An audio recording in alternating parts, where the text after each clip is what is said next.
روج باش ایوار باش جدم تیوی جحمی هوالاره منتف بخیر هاتن هویدار منتف باشن ام دست به بلتنا خود کن ایروژی نوچین تیرو تجی هنه درباره ولات مده داخیانیا کجکی هه درباره ایرشین دولت ترکیه لسر باشوری کردستان ده هر واه هن نوچین دن هنه سوقیات نو هنه کام بنرن چه هه زیرو جوارا نوچه بخونیم که از پیشی حاله و هنک بپرسم کیجان هوال لویدرینه کاینر لویدریه Kadir Karagöz, Ape Adem, hevalidin tev levedirine seneki navevacı bejim. Yalçın tüp xeyr hati, Bahar Iğdı, Mustafa Koyun, Mustafa Eri, Bahar Zerdeş Kubani, Untev bixeyr hatine, Kemal Beştaş, Nezir Narçin, Ahmet Fidan, Tahir Zirek, Rızgar, Ahmet Fidan, Vekidin Eyüp Öral, هەڤڵین کو من ناوێ وان بلێڤ نەکریەش کەرەمە خوڕا لەمێ ببۆرن ji ber ku pir zû de herike hûn li vê derêne baş e niha ez naxwazim zêde wext wan de bikim îro me zû dest bi bername kir wisa îcab dike ama bernama me tim saet di heştan de ye li gorî saeta Ewropayê carna rewşê wisa awarte çê dibin di rewşê awarte de yani nayê wê manê ku saeta me guher ye baş e naz biçim bülteni ev weşana me her wahal ser Facebookê li ser Twitterê jî berdewam dike ez dîsa rica dikim ji hevalê me ê ku biriya Facebookê û biriya Twitterê li me temaşe dikin kerem kin werin ser weşanên me ên YouTubeê hûn bibin abone mala we ava hûn nebin abone jî mala we ava lêbelê kerem kin werê vê derê xweştir e ez dest pê bikim destûra we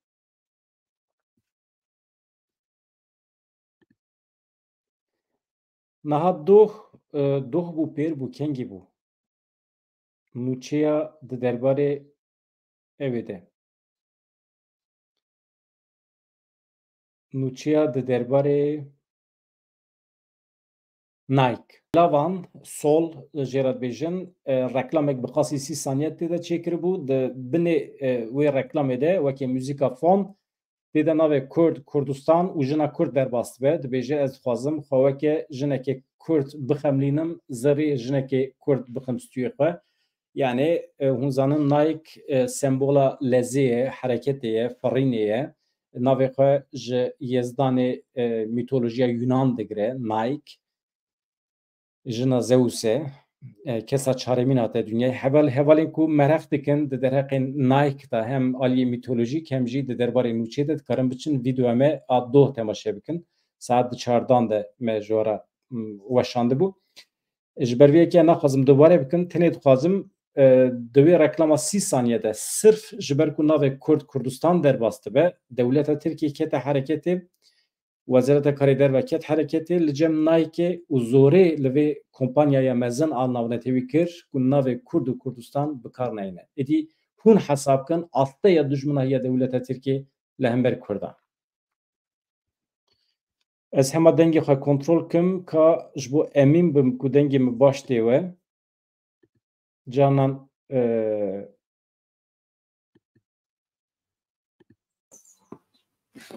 baş e Niha dengê min baştir bû bawer dikim heta niha dengê min ji kompîterê diçû baş bû ku min kontrol kir eger hûn amade bin ez dest dixwazim dest bi nûçeyan bikim mesela Nike hevalên ku bixwazin dikarin di YouTube'a me de dubareya bernameya me vîdeoya me a YouTube'ê de temaşe bikin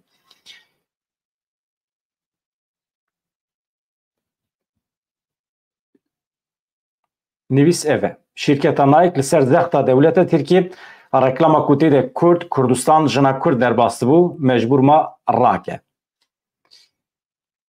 em biçin nûçeya din a di dorê de yani vê derê îcab nake merov dewleta Tirkiye teşhîr bike ji her tiştê zanîn her tişt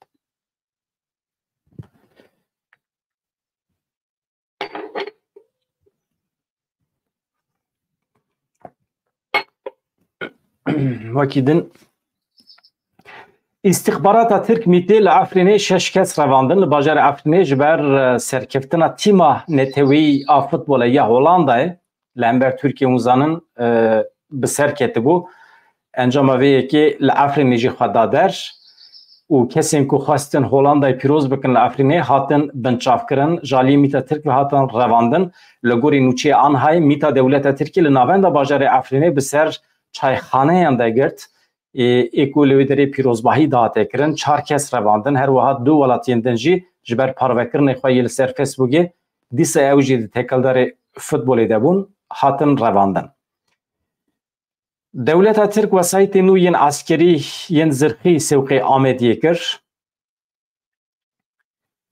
دولت ترک هجماره که زیده یا وسایت زرخی و لشکران و گوهست چولتارین آمدیه لباشور کردستانه دولت ترک شویدن گلک لشکر و وسایت زرخی سوقی گنده گوهرزه این افچی آمدیه یا دو هکی یا هرما فدره کردستانه کر گندیه که برای روژنوس ری گوت روژنوس گوت روش مگله که خرابه دسر ده حکمت کت نواوی هلوستی از هلوستا پارتیان سیاسی بتوندی شرمزار دکم لدیجی ایریشن دولت ترکی بدنگ دمینن ما حکمت نابینه که دولت ترک هر روش گنده me بمب باران دکه ده انجام وان ایریشان ده زیوین مد شوتن باغو باغچه مد شوتن مال مد شوتن هر روش گلین توپان لگنده مد کون زاروزی چمه نکارن خو بکن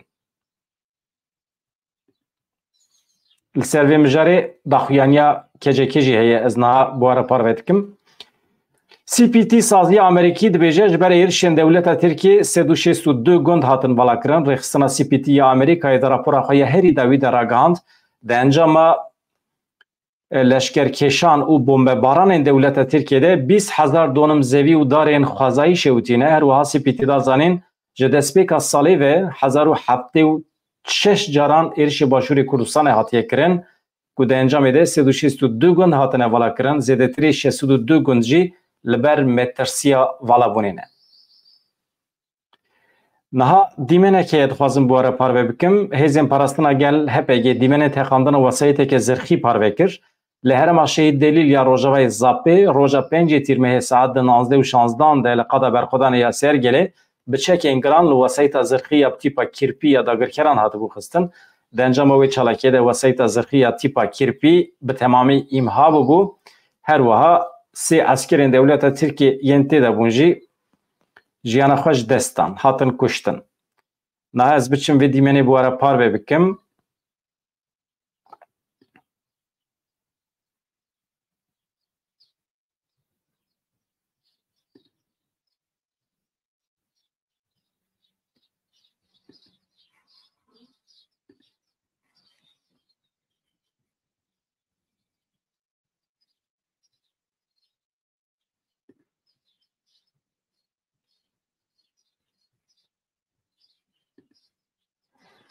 از دنگ بزانه بون نادم ما فهمتنه ام دنگ بخنیش برکوتی ده موزیکه که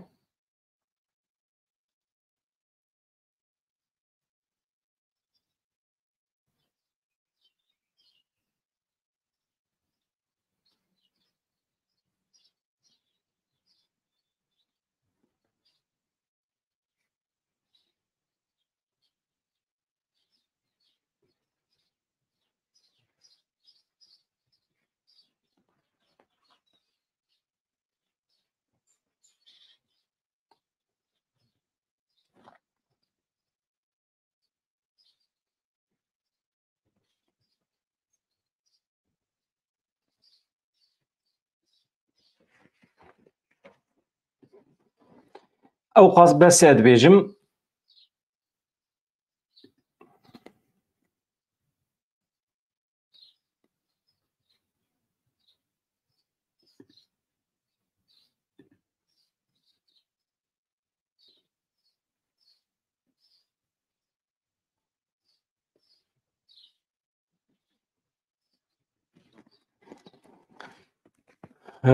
روش بسایه yani em mecburum van dibine parve bikin rewşa li Kurdistanê ev e em bixwazin jî nexwazin jî dewleta Tirkî li hember welatê me di nava şer de ye li hember gelê me plan û projê wan ên gelekî qirêj hene aniha pêk tînin û ev jî berxwedanekî ye berxwedana keçû xortên Kurdan ê li hember dewleta Tirkî bi vî şeklî li ber xwe didin em bidomînin hevalên hêja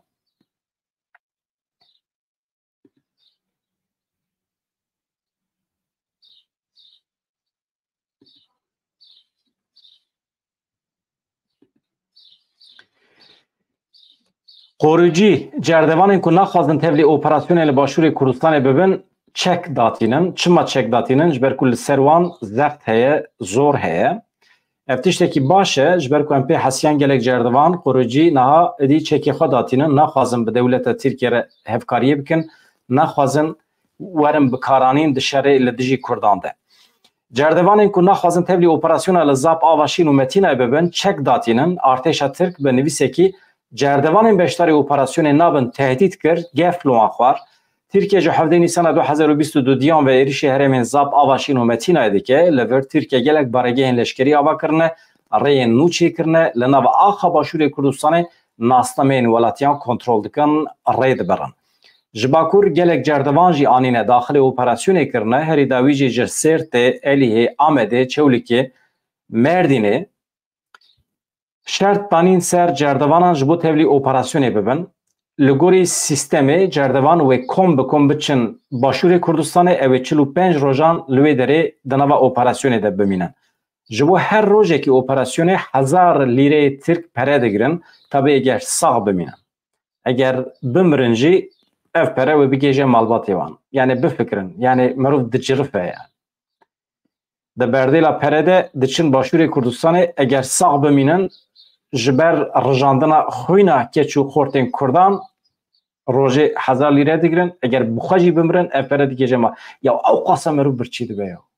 Ya mesele ne birçîbûne, mesele ne pere ye. Hakikaten mirov şerm dike. Yani şerm dikim nûçe bixunim mêrik şerm nake diçe tevlî operasyonê dibe. Cerdevanên ku nexwastin navê wan were eşkere kirin anî ziman ku ew ê vêyekî qebûl nekin û çekê dayinin, cerdevanan anî ziman ew naxwazin şer bikin, gotin leşker berê me didin nava mayînan dixwazin me bikujin. Hate diyarkirin li Sêrtê, Elîhê gelek cerdevanan çek danîne û gelekî wan jî li malê xwe ne û neçûne operasyonê li bendê ne ku dewleta Tirkiye maaşê wan bibire yan jî çekê wan ji wan bigire. Eger neyne tehdît kirin, eger tiştekî ney serê wan tabi. Niha daxuyaniya kecekî heye dixwazim bi were parve bikim.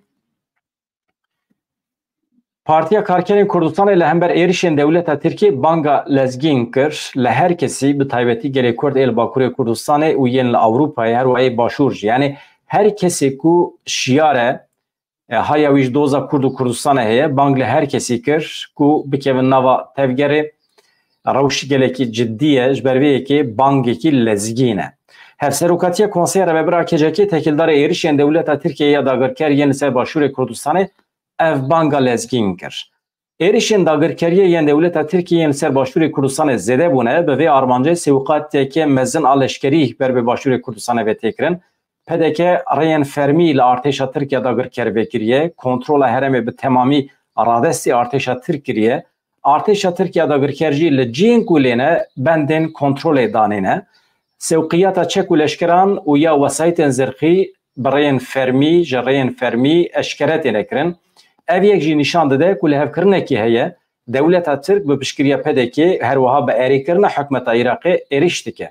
Ev yek rewşeke nû ye û her wiha metirsîdar e. Em balê dikişînin ser vê rewşa metirsîdar û banga şiyariyê û berpirsyariyê li gelê xwe û li raya giştî ya cîhanê dikin. Dewleta Tirk ji bo Kurdan qir bike hewl dide dewleta Iraqê jî bigire cemxwe. Tayyip Erdogan meha Nîsanê bi vê armancê serdana Iraqê kiribû. Rewşa îro nîşan dide ku hikûmeta Iraqê tevlî polîtikayên dagirkerî û qirkirinê yên dewleta Tirkiye biye. Tevgera me her tim bi dewlet bi gelê Iraqê re di nava tekiliyeke dostane de biye, di nava tekiliyeke piştevaniyê de biye. Çima ji nişka ve jaliyê hikûmeta Iraqê tevgera me weke rêxistineke qedexekirî hate îlan kirin, em vê yekê fehm nakin ev yek ji bo Iraqê jî metirsiyeke ciddî ye. Armanca dewleta Tirk dagirkerî û nijadperestî ye dibêje kecek ye. Dewleta Tirk xwedî armancên dagirkerî, nijadperestî û netewperestî ye. Armanca wê ya sereke qirkirina Kurdan e. Ji bilî bi cîhanîna var armancê xwe polîtîkeyekî xwe a cuda tune ye. Desthilatariya AKP MHP bi tevî Tayyip Erdogan bi mêjiyên neo Osmanî dixwaze sînorên mîsaxê millî dagir bike. Ji bo vê armanca xwe jî pêk bîne hewl dide şer girantir bike, gelan li hemberî hev û du sor bike.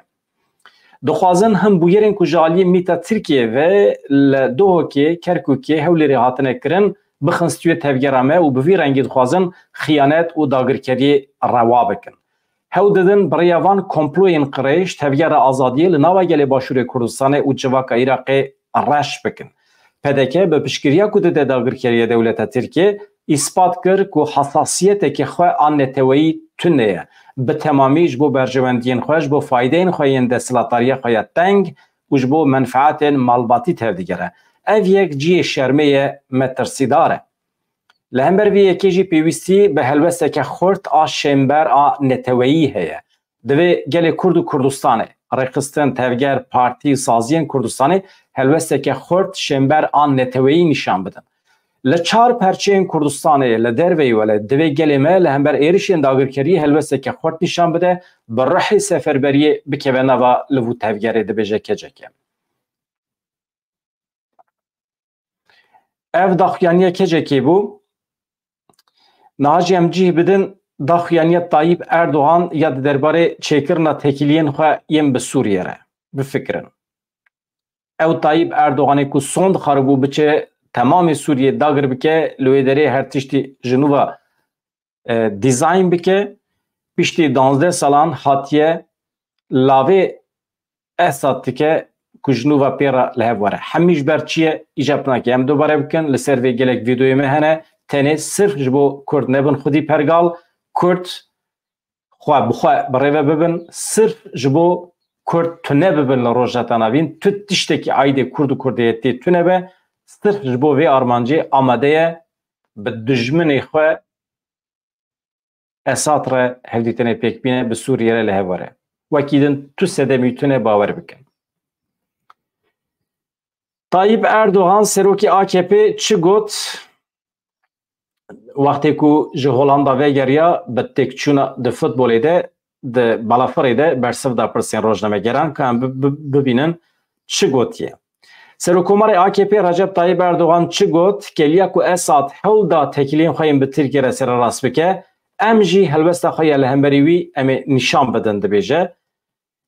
Dawetiyekê pir vekirî şandiye jê re Tayyip Erdoğan di vegera xwe ya Almanya'da bi balafirê de pirsên rojnamegeran bersivand. Erdoğan tekildarê hevdîtinên bi Şamê re got geliya ku Esad hewl da tekiliyên xwe yên bi Tirkiye re sererast bike em jî wê helwesta xwe ya li hemberî wî nîşan bidin ji ber ku em heta duh jî dijminê Sûriyê nebûn me bi malbatî bi Esad re hev û du didît em ê wî vexwînin dibêje îşallah bi vê vexwandinê re wê tekiliyên Sûriye û Tirkiye vegerin mîna yên berê dibe ku em di tekiliyên xwe de dîsa vegerin mîna berê û dostaniya xwe bi pêş bixin. Birêz Putin, Vladimir Putin serokê Rusyayê dibêje ji Tayyip Erdoğan re gotiye yani bila hevdîtin li Tirkiye be dibe em jî qaîlin ku hevdîtin li Tirkiye be. Tayyip Erdoğan dibêje dibe ku di her keliyê de yani her an em dikarin Beşar Esad vexwînin Tirkiye. Tabii bi navbenkariya Rusyayê.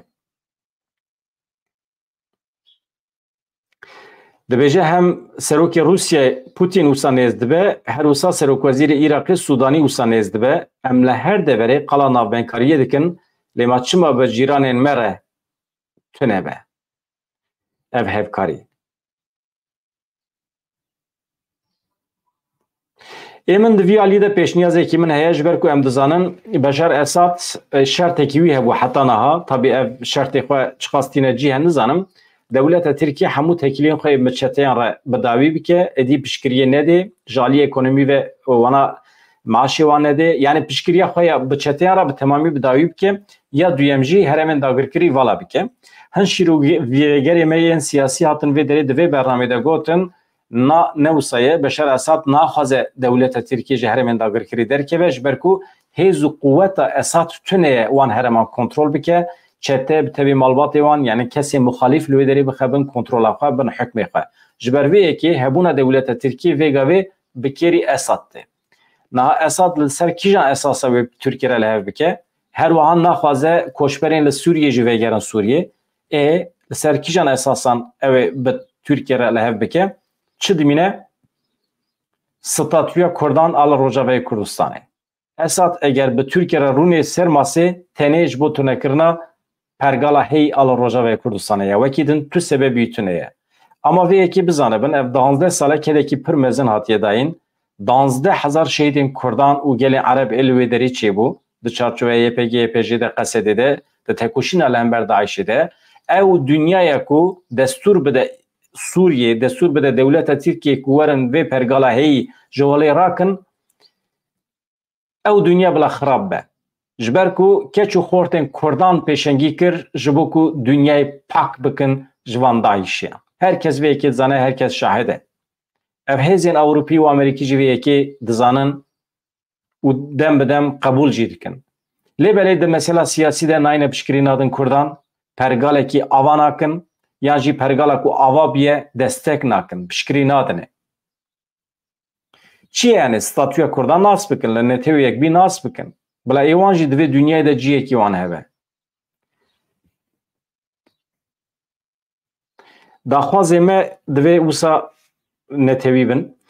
Niha piştî meseleya futbolê hûn zanin yani mi got çi pêşniyazekî min çi ye? Tayyip Erdoğan eger wan şertên Esad bîne cî ew jî şertên Esad wisa ne wisa nimzan bu awayekî fermî wisa dibêje. Ama Tayyip Erdoğan bila van komên çepit te bi tevî malbatê wan bigire bibe qesra xwe ya li Enqerê a 1100 ode li wan deran bi cih bike. Erk wezîfe xizmeta ku ji jinê Kurdan digirt, ew jinê Kurdan ku revandibûn ji bo xwe wekî cariye kole bikardanîn, ev sistem bi dawî dibe, êdî Tayyip Erdoğan jî bila hem hevjîna xwe û qîzê xwe bûkê xwe di şûna jinê Kurd te bixe xizmeta wan.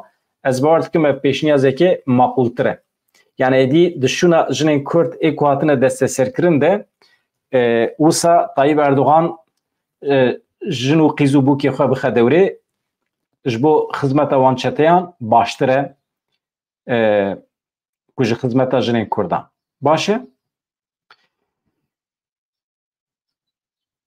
Piştî maça Hollanda Tirkiye komek ji faşîstên Tirk hewldan êrişê navenda civaka demokratîka Kurd Londonê bikin. Ciwanên Kurd di dijî êrişê dest bi xwe pêşandanê kirin. Jalîkî ve hem hatin li hev kombûn xwe nîşandan hem jî xwe parastin di bûyerê de du ciwan hatin binçavkirin jalî polîsên Londonê ve.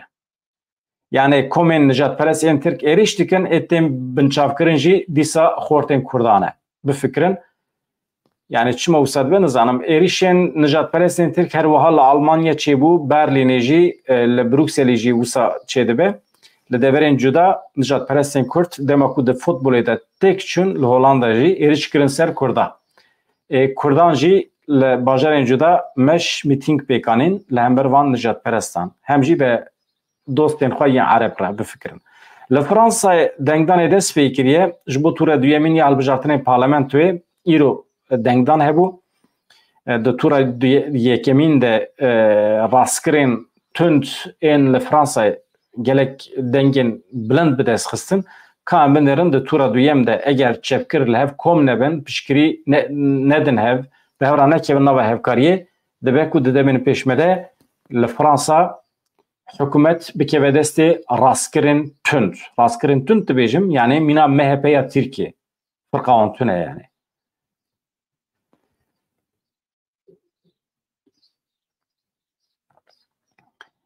Hevalên me ez were bêjim ez biçim binêrim ka rewşa Twitterê çi ye?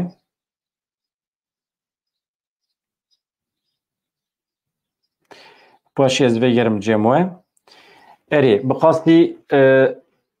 bixasî heştê sed hevalên me bi rêya Twitterê nihal me temaşe dikin ji were silav rêz ji her kesî re hem hevalên ku bi rêya Twitterê yan jî bi rêya Facebookê li me temaşe dikin ji kerema xwe re werin ser rûpela me YouTubeê hem biacîbînin hem jî ji Ewropê ve her êvar saet di heştan de li gorî saeta Ewropê li me temaşe bikin. Carnan elbet imkan tune ye em her êvar weşanê bikin. Lêbelê mirov çiqas ji destê me hatiye em ê li gorî saeta xwe tevgerin. Yani her êvar saet 8 weşana zindî bi agahî û nûçeyên nû dem bi dem jî mîvanê me çê dibin weke doh. Doh gelek serkeftî bû mîvanê me, hîwa xweşnav. Saeta xwe me tijî kir, saetekî em derbas bûn, me soz da hev ku rojekê din dîsa hîva bibe mîvanê me di derbarê bûyerên li Başûrê Kurdistanê, şer, İran, Rewşa Kurdan, yani hevpeyvînek yan jî sohbetek dewlemend bû mala wî ava, mala we jî ava ji bo temaşekirinê. Ez xatir ji we dixwazim ez binêrim li peyamên we eger tiştek awerte tune be, daxwaz û dîtinê we yê awerte tune be, ez Resul Doğan mala te ava her hebî ez jî te silav dikim. Mem Dîlok, Razat Dîrîs, Kayner, Serhat Gökçe, Veysi Işık, Memo Koç, Mahmut Toprak, ez ve hemyaz ji dil û can silav dikim. Wisa em piştgirî bidin hevû du, îro ez mîvan nagirim, îro şîrove jî nakim. Ez tenê xatir ji we bixwazim di demên pêş de em ê mîvan û şîrovegerên siyasî bigirin vê derê nîqaşên berfir hebidin destpêkirin. Ji xwe di rojên pêşme de tekîliya Sûriye û Tirkiye wê çê be ka em binêrin navenda lêkolînê ya Kurd li wê derê gelek heval lêkolîner hene. Tevlê me bûn jî ez ê dîsa wana dawet bikim, vexwînim vê derê. Baş e, xatirê we bi hêviya rojên xweş û azad dem baş.